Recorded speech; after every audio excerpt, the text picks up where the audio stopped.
Okay, guys, we're starting to see some news here for Social Security and people that get anybody that relies on checks from the government, people that actually work for the government. And with this new debt ceiling negotiation, as the government is nearing a default here in as little as 60 days, this could happen in as little as 60 days. The government could default. And this is a big deal for anybody that relies on money coming from the government. So this is Social Security, Medicare, Medicaid, SSI, SSDI, anybody that works for the government, has a government pension, has a government job. Really, really big news here. So, and of course, Congress is taking their good old sweet time. And look at the details that we're starting to see here. Yeah, this is why I like to show you guys this stuff here in black and white. U.S. debt ceiling crisis could delay Social Security payments. Here's why you're still likely to get a check if the government defaults. Hopefully, hopefully you still get a check, right? But remember, a government default means catastrophic consequences that has never happened. We're not talking about a government shutdown. We're talking about a government default here. This has never happened before. And this is because the Congress has to vote to raise the debt ceiling, and they're nowhere close to doing this. Republicans and Democrats have no agreement on the table, and this is a significant problem here. You can see here, even a short delay could still be a big burden for Americans relying on Social Security for half of their income, experts are saying here. Yeah, we also got here Social Security cuts could be coming soon. Here's who will be affected. I don't know if I'll get to that here in this video. We'll see here, but let's go back to this here. You can see here the U.S. government could default by June. So this is basically 60 days away here. 60 days away, the U.S. government could default. Congress has been taking their good old sweet time. Republicans and Democrats are no closer to it than they were 60 days ago. And they basically have made no progress on this at all.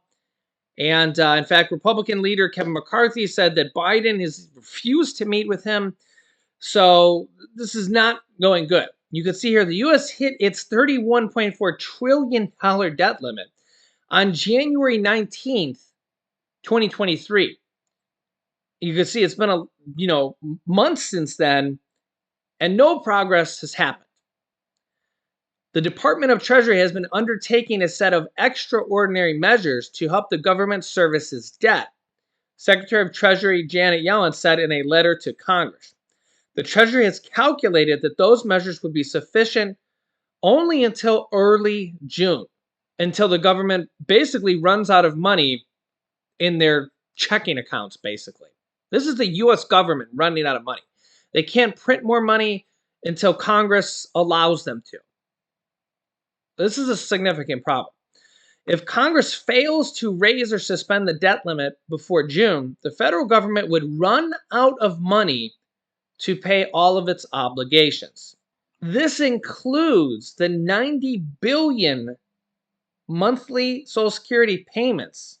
$90 billion in monthly Social Security payments made to 65 million people every month.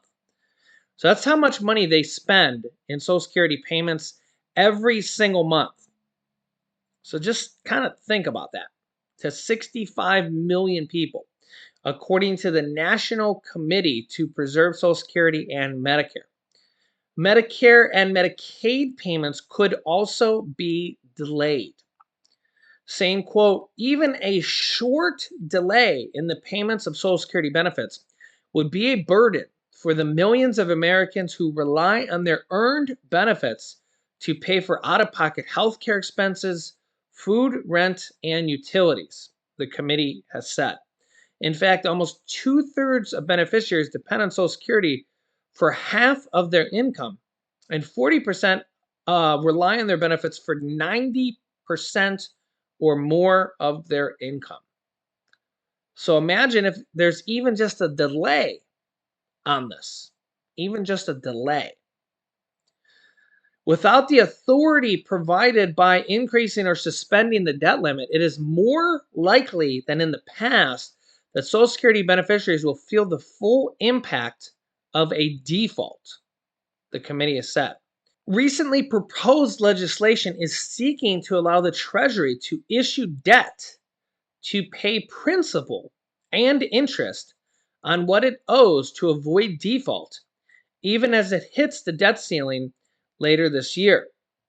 This so called Default Prevention Act also prioritizes the payment of Social Security and Medicare benefits. This legislation is not a substitute for addressing the debt limit, but it would ensure that we could avoid default, as the United States would be able to service its debt. And as importantly, we would be able to continue to provide health and retirement security to America's seniors.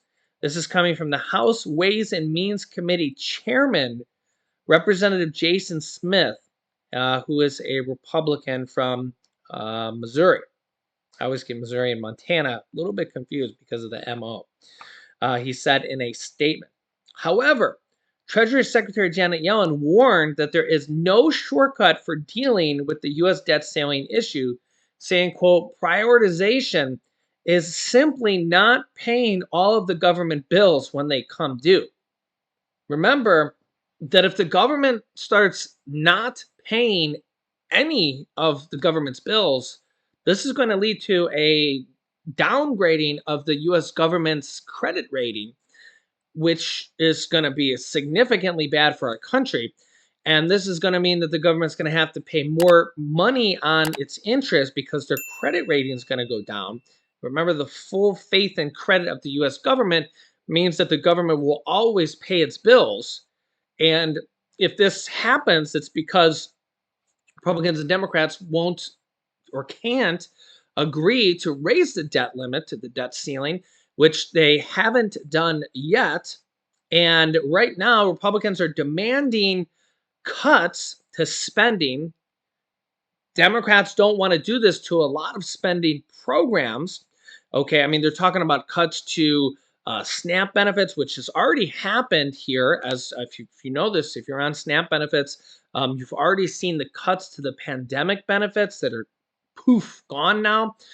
They're possibly talking about more cuts to SNAP benefits, like imposing stricter work requirements, and they're talking about even more cuts to a lot of social benefits. And if you've been watching my channel, we've covered some of this here. And they're talking about cuts for billions and billions of dollars across a lot of programs. Of course, we haven't seen a full blueprint put forward. And this is a problem because if we don't know the full demands from the Republicans, it's hard to really negotiate, no matter what party you're from. So this is the problem. And honestly, what's going to happen is it's going to come down to the wire, and this is going to be very hard for negotiations. And this is going to really put the stakes even higher on a default for our country. And we had it before where the credit rating of the U.S. actually did get downgraded just because they got close to a default in the past. And honestly, I see that, in my opinion, likely because they're nowhere close to coming to a deal. And it just there this is going to be a long drawn out process that they haven't made any progress on at all. And Republicans and Democrats have very far stance. Like, the Democrats and Biden don't even want to negotiate on this. They say we should raise the debt limit. We did it for this is their stance. We did it for Trump 3 times. They raised the debt limit 3 times during the Trump presidency. And this is kind of their stance. No negotiation at all. We should just raise it. But Republicans say, well, this is kind of what they're saying, that we're willing to raise it, but we need to see dramatic cuts to spending. We can't just keep spending like this, because I had a recent video here. I'll actually link you to that video if you want to watch this. But the budget for Biden's budget shows that it's something like 10 years in the future, and there's an actual interview or testimony between Janet Yellen on the Congress floor that shows that Biden, his proposed cuts will lead to $20 trillion in increases to the national deficit. It's in like 10 years or so. And this is with cuts included, that we will end up at $51 trillion in the national deficit. So this is kind of shows you where our trajectory of the national deficit is going, because we run a deficit every year. We're just adding more and more debt every year. Now, in fairness, remember that Trump added about $8 trillion to the deficit in 4 years. So this just goes to show you that the deficit is just being added and added and added to, and something's got to be done, or else we're just gonna eventually hit 50 or $100 trillion to the deficit, and our money is just going to kind of become funny money, monopoly money. So the question is here, do we do something about it, or do we just keep spending into oblivion? Can we do that? Can we not do that? Will our money still remain, say, like the world's, reserve currency? Will the problem is we're starting to see a bunch of other countries right now no longer wanting to hold the US dollar anymore, or nearly as much as they used to. It's no longer becoming the number one world's currency, as you can see right here. Why is the US dollar's reserve currency status no longer privileged? The dollar is losing its supremacy in the global monetary system, as many countries are now looking to strengthen their own currencies and trading in other currencies instead. So here's another website here. Understanding the de-dollarization. U.S. dollar has dominated global trade and capital flows for decades, but now we're seeing a de-dollarization. And you can just kind of see here from over the years, starting with President Nixon's cease the direct convertibilities of U.S. dollars to gold, which basically made it so that we could print as much money as we wanted to. It wasn't directly tied to gold. And that kind of started the money printer, right? And this is now where we're seeing countries seeking alternatives to the US dollar. But it also makes it so we're able to print money as much as we want. So it's kind of led to some good and some bad, but to what end? To what end, right? We have to be fiscally responsible to some limit. We can't just go buck wild and at some point be 50 trillion, $100 trillion to where the world doesn't respect our currency anymore, and it just gets devalued, where some of these other countries, like, you look at some of these other countries and their inflation rate and their dollar just gets so devalued that it basically becomes like a peso, right? So you guys can let me know your thoughts here. We'll see what happens. So being fiscally responsible, just like you would like with your own household, you gotta spend within your means. The US government needs to reel it back a little bit and not be spending trillions and trillions and trillions of dollars outside of its means every single year, or eventually it's going to catch up with itself. So let me know your thoughts here in the comments. I'll keep you up to date here with everything going on here in our country and around the world on a daily basis. If you haven't yet, make sure to subscribe down below. Click the bell icon so you don't miss out on new videos. It's completely free to do so. If you appreciate these videos, don't forget to hit the like button for us and share these videos. Here's some videos you should watch next. The US government is actually banning some of your items you use right now. You can click this video here to see that, or click here to see what Russia just did, which was unbelievable. So click on one of those videos. Thanks for watching, guys, and I'll see you in the next video.